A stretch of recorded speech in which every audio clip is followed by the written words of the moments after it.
I can still remember the sound of that applause. It echoed through the glass walls, bouncing between polished smiles and champagne flutes.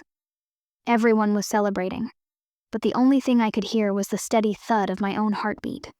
Calm, deliberate, and strangely detached, because I already knew. This wasn't a celebration for me. It was my funeral. The company had just secured a $14 million client, a luxury conglomerate I'd spent a year courting, negotiating, and convincing to trust us. It was supposed to be my win, my project, my moment. But when the CEO raised his glass and thanked Laura and her team for their brilliance, I realized I'd been erased from my own success. I stood at the edge of the room, hands folded, eyes on the skyline that stretched endlessly beyond the floor-to-ceiling windows. Every number, every email, every sleepless night had built this deal, and yet, my name wasn't even mentioned. Laura caught my gaze across the room, that polished smirk she wore like a badge of victory. She'd done it. She'd taken my client, my work, my recognition, and turned it into her promotion ticket. The next morning, HR called me in. Their tone was sugar-coated, but the words were knives. "We've received some feedback about your recent performance," they began, pretending to care. "There's a perception that you've been disengaged. That was their word for no longer needed. It was a setup, perfectly timed, neatly packaged. They wanted me to hand over my client data, transition everything smoothly, and then disappear. No noise, no fight. Just another quiet casualty of corporate politics. But what they didn't know was that I'd already seen it coming. Weeks earlier, I'd noticed small shifts.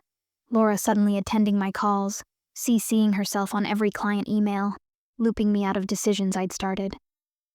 And then, that final email, the one where she referred to the client as ours.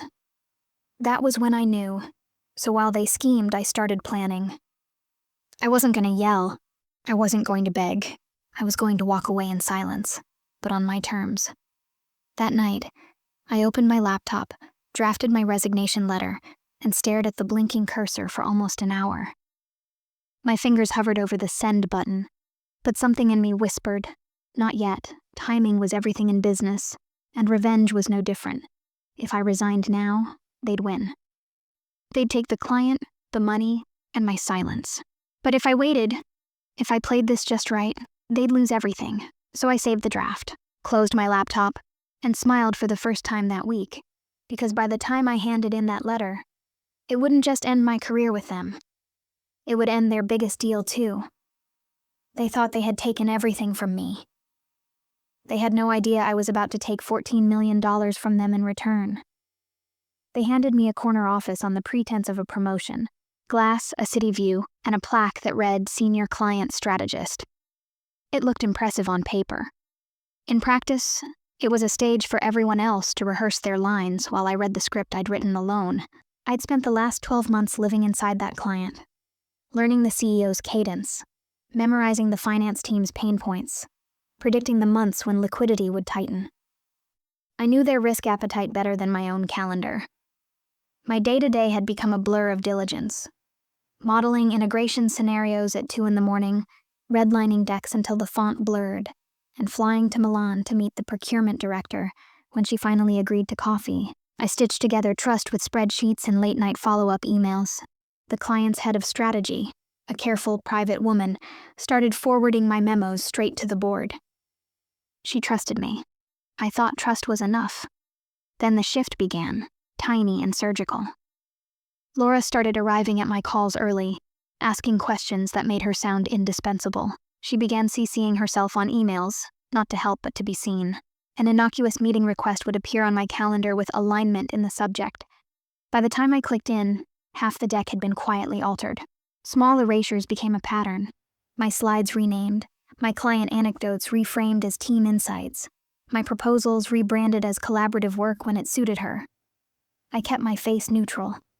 In that building, a show of emotion was currency you paid to be bullied out of the room, so I kept working. I kept delivering, but I also started documenting, not because I believed anyone upstairs would listen, but because I'd learned from experience that paper is memory that can't be gaslit. I saved every email, every version of the deck, every flight itinerary tied to the client. I timestamped conversations and wrote post-call summaries. I created a private folder that smelled like a lifeline. Contracts, negotiations, and the small favors the client's CFO had made during lunch talks. Beyond documentation, I tested the waters. I asked direct questions in meetings and watched how answers were rerouted. I observed whom Laura picked to be present in negotiations and which colleagues she positioned as lead. A junior associate, eager and green, suddenly started representing our team in client check-ins. She was well-meaning. She also had a hungry look that made me worry. When the client began referring to our internal team, voice notes leaked back to me that their contact had been told Laura would be handling the final presentations. I felt the floor tilt. I could have left then. I could have walked away with my head held high and found another role. But the contract, the $14 million contract, wasn't a number to me. It was proof that the work I'd done mattered. It was a ledger of nights I'd sacrificed and trust I'd earned. They wanted me to transfer it, quietly and cleanly. They hoped I would be grateful for the opportunity to transition gracefully. That hope was my leverage. Instead of sinking into resignation, I began to plan in plain sight. I stayed collaborative in meetings, offered solutions, and smiled at Laura's micro-victories like a cat watching someone tie their own leash. I let them believe the transition would be seamless. Behind that smile, I assembled the one thing they assumed I wouldn't. A versioned trail of ownership that could not be dismissed. Not vindictive, not loud, just meticulous. The setup was simple. Be indispensable to the client, appear compliant to the company, and wait for them to make the mistake of thinking paperwork and pride were stronger than human memory. Timing, I reminded myself, is a currency executives spend poorly. The moment to cash mine in would come when their arrogance was at its peak, when Laura had already rehearsed her victory speech, and the board was polishing the champagne flutes. When they believed the deal belonged to them, I would remind them whose fingerprints were on every page. The deeper I stayed inside the machine, the more I saw its gears turning. Slow, deliberate, and cruel. Every email from Laura came with that false sweetness she used when she was setting a trap. She'd started copying the COO on all our communications, slipping in subtle phrasing like, following up on the proposal we developed. We, a word she'd weaponized with elegance. At first, I played along. I sent her updates, CC'd the right people, smiled in meetings.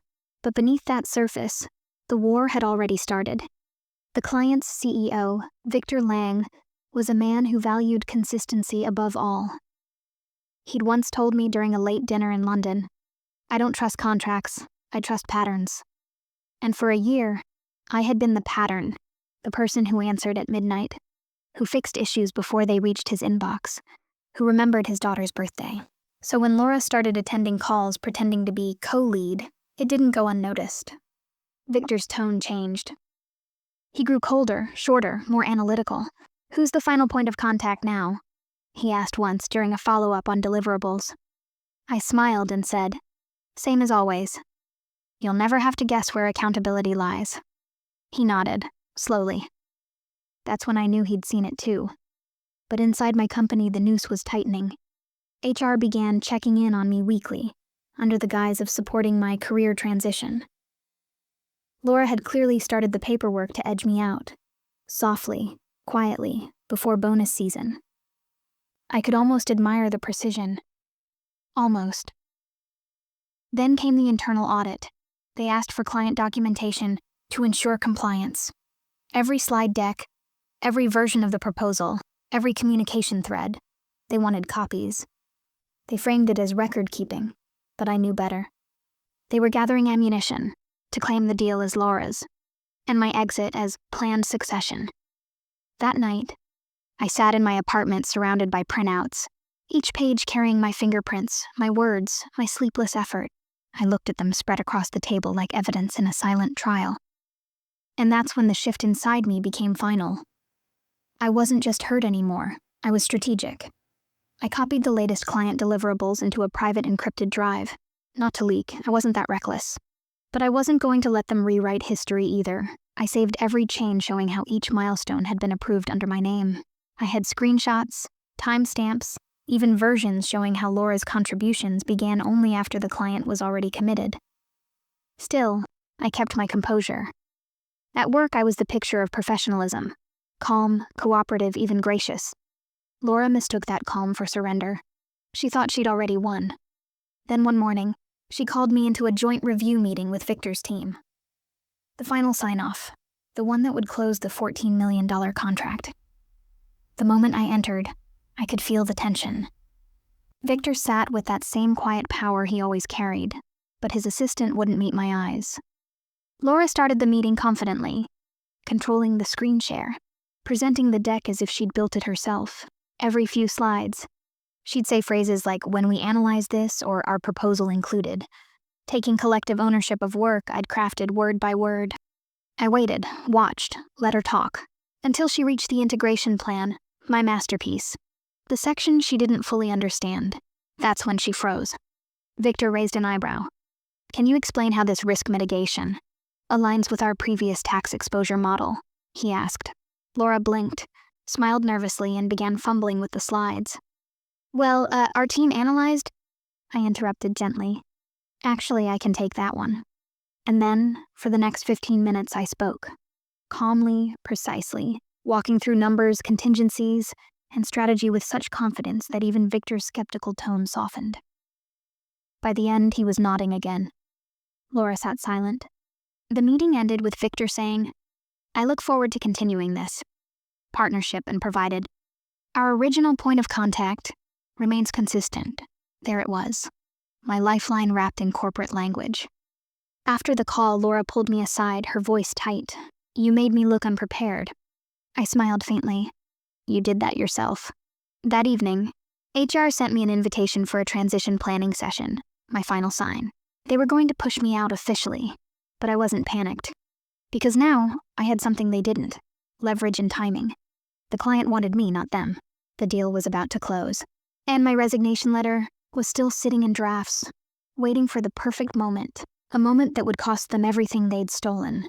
The betrayal didn't come with shouting or slammed doors. It arrived quietly, tucked inside an email that looked almost polite. The subject line read, "Client Transition Plan, effective immediately." I opened it slowly, my pulse steady, eyes tracing each word like a surgeon examining a wound. It was a transfer notice. My client, the one I had built from nothing, was being reassigned to Laura's. Executive oversight. The justification was wrapped in corporate nonsense, realigning strategic priorities, ensuring scalability, leadership visibility. In simple terms, they were cutting me out completely. The final line read, "Please forward all relevant documents and correspondence by Friday. HR will coordinate the knowledge transfer." It was Thursday. For a long moment, I just sat there, staring at the email while the city buzzed outside the glass walls. Everyone around me was smiling, moving, typing, unaware that something inside me had just crystallized into steel.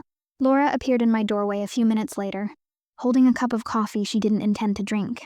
"I know this must feel abrupt," she said, feigning sympathy. "But the client needs executive-level engagement now. It's a good move for the company. And for your career long-term." I tilted my head slightly, studying her. "And my transition bonus?" Her smile didn't falter. "HR will review that after your offboarding. Let's keep things smooth, okay?" Smooth, that word again. It meant silent. I nodded slowly. "Of course." She left, satisfied, but as the door closed, my calm cracked for the first time. My hands trembled, and not from fear, but fury. I'd played their game by every rule, and still they'd twisted the ending. And it wasn't just about me anymore. It was about every late night, every sacrifice, every invisible woman who'd built something extraordinary only to have a superior steal the credit with a smile. I opened the client dashboard. The final deliverables were set to go live Monday. If that happened, the company would officially secure the $14 million contract, Laura's crowning achievement, and I would be history. But then I saw something she'd missed. In her eagerness to own my work, Laura had initiated a transfer of access, but the client authorization still listed me as the primary contact. The entire engagement ran through my credentials: vendor communication, compliance approval, financial verification, all signed under my ID. Without my formal approval, nothing could proceed to contract. That was when the plan fully formed. Not out of revenge alone, but precision. I wasn't going to sabotage anything. I was going to let the truth reveal itself. I composed an email to HR, copying Laura and the COO. I wrote with perfect professionalism. As per your request, I'll ensure all project materials are securely transitioned after internal verification. However, given the sensitivity of the client data and my ongoing signatory status, I'll await written confirmation from their CFO before proceeding. Compliance requires it. It was airtight, polite, logical, impossible to argue with. Within an hour, Laura replied curtly, "Understood. Please expedite." She didn't realize she'd just given me written approval to pause everything until the client's confirmation, which conveniently wouldn't arrive. Not until I chose to make it arrive. That night, I went home early. For the first time in weeks, I slept. Not peacefully but purposefully. The next morning, I arrived to find HR waiting at my desk. Their smiles were tight. "We'll need your resignation today," one of them said softly, like someone breaking bad news they'd practiced. "The transition will proceed Monday regardless." I looked at the clock. It was Friday, 11:47 a.m. Perfect.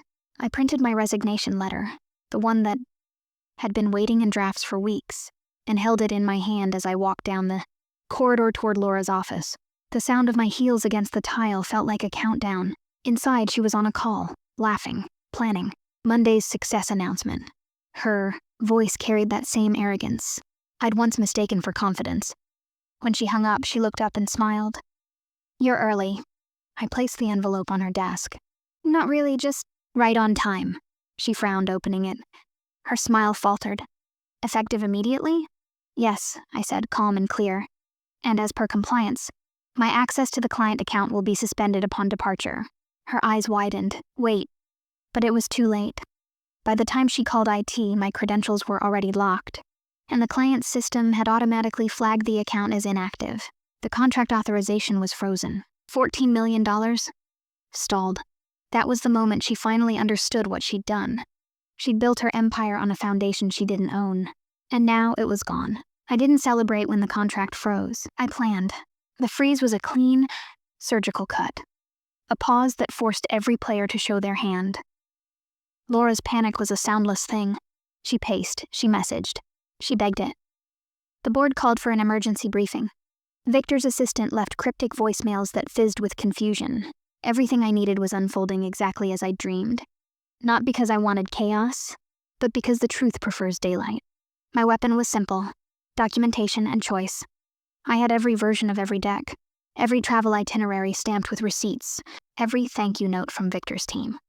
I had a trail that traced the work back to me like a ledger, but evidence alone would read like accusation unless framed properly. So I wrote the story I wanted them to read. Factual, unemotional, impossible to dismiss. First, I contacted Victor directly. No theatrics, no blaming. I wrote a short, clear message.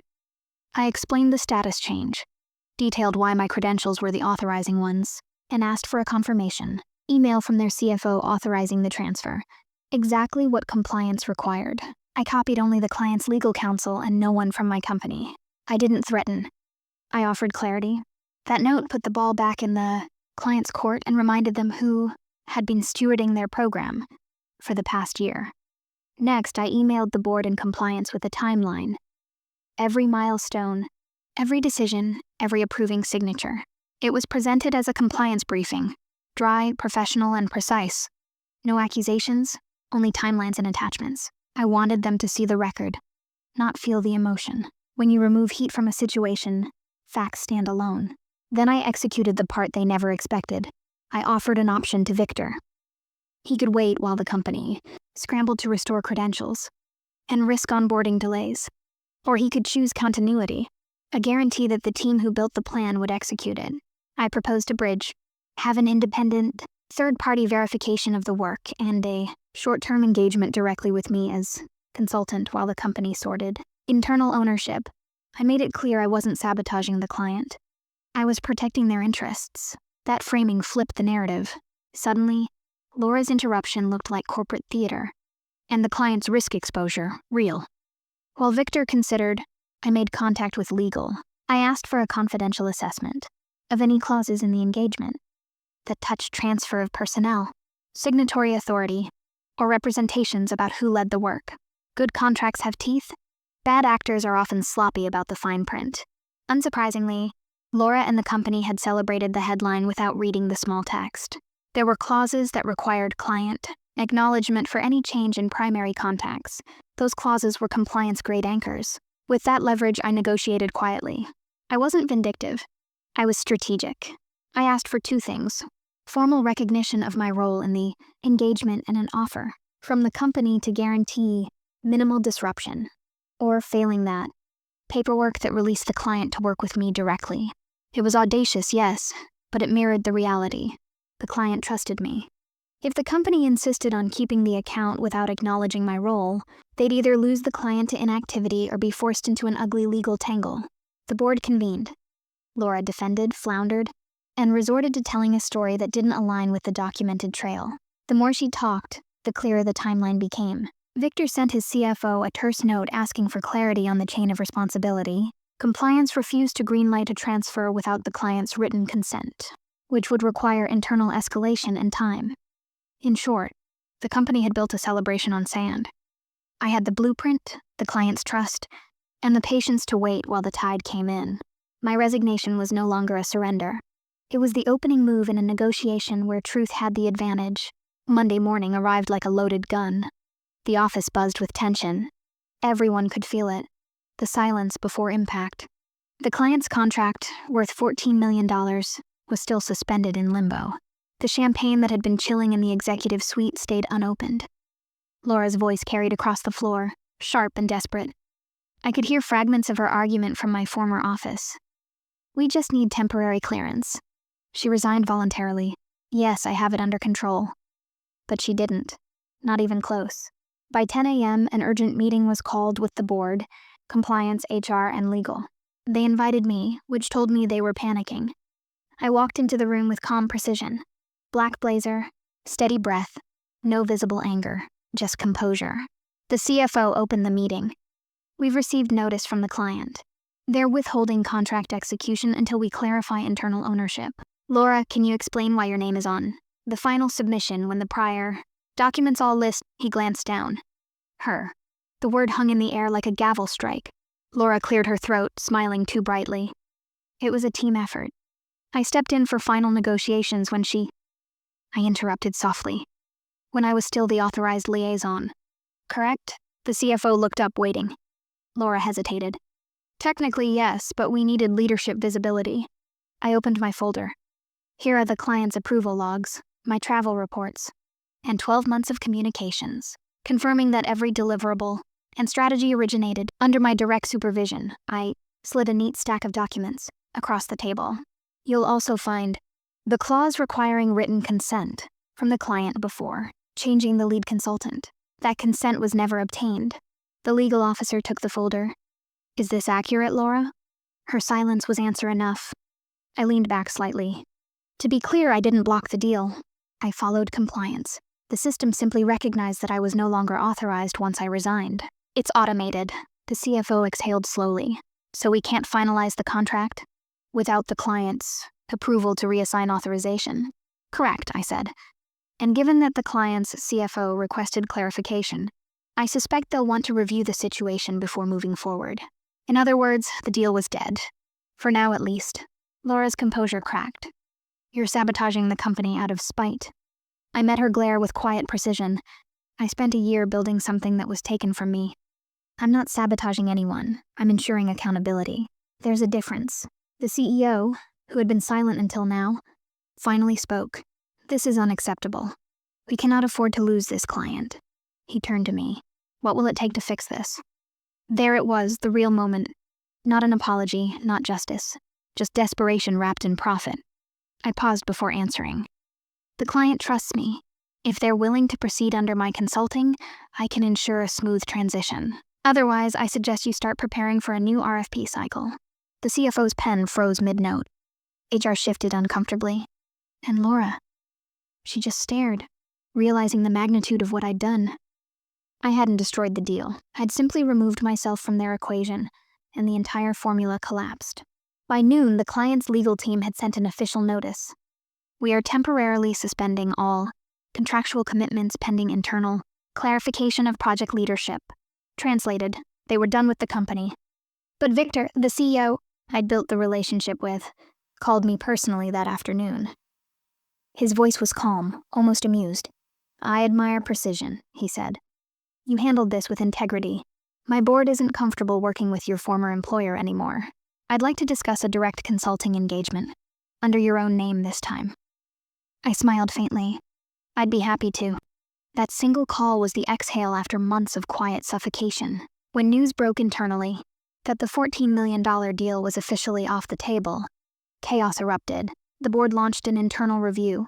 HR initiated damage control. And Laura? She was quietly removed from her role by week's end. I didn't gloat. I didn't celebrate.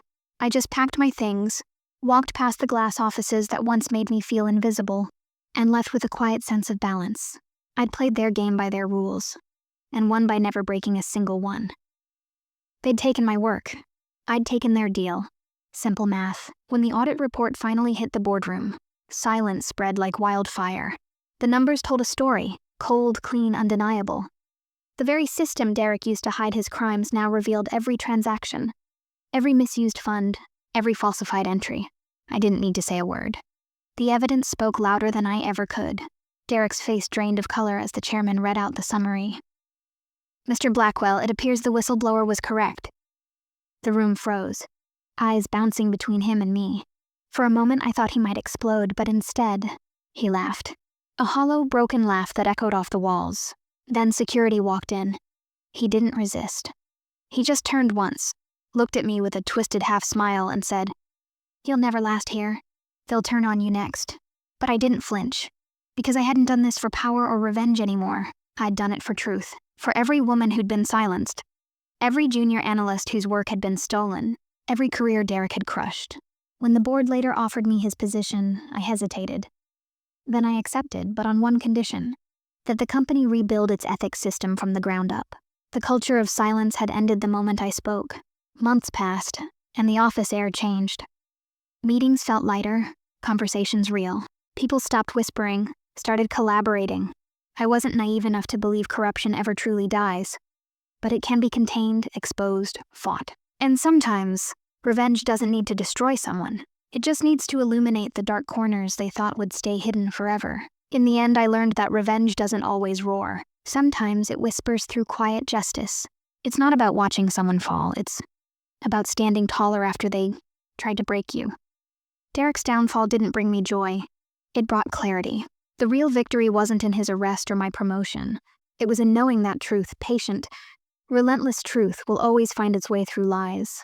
I'd spent months thinking revenge was power, but real power is peace. Now, when I walk through those glass corridors, I see reflections not of who I was, but of who I became. Someone who fought back not with anger, but with proof.